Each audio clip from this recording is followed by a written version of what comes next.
Hi guys! In this video you will learn how to control recoil like a pro in COD Warzone Mobile.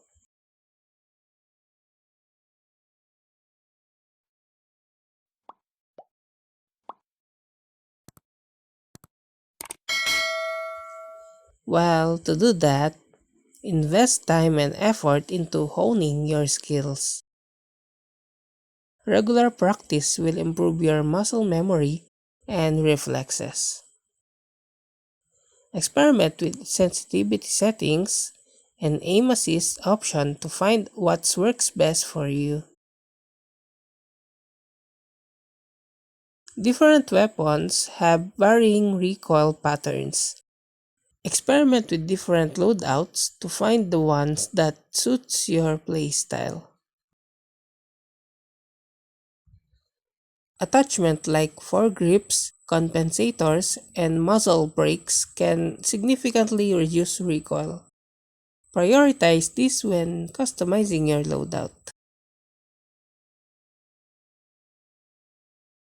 Position your mouse or analog stick in the opposite direction of recoil.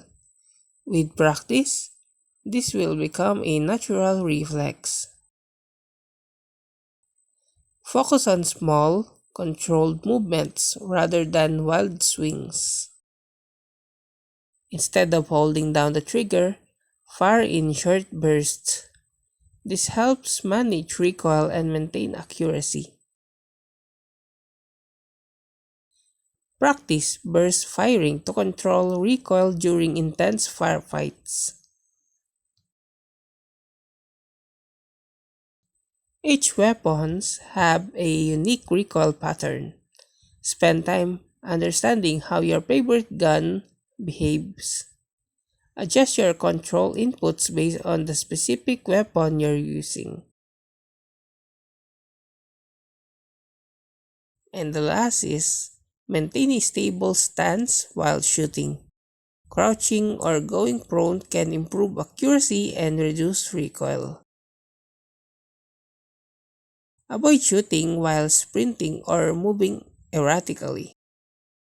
Remember, mastering recoil control takes time and practice.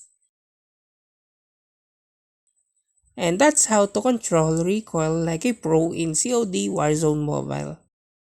If you like this video, please click the like and subscribe and ring the bell icon to notify you to our next video.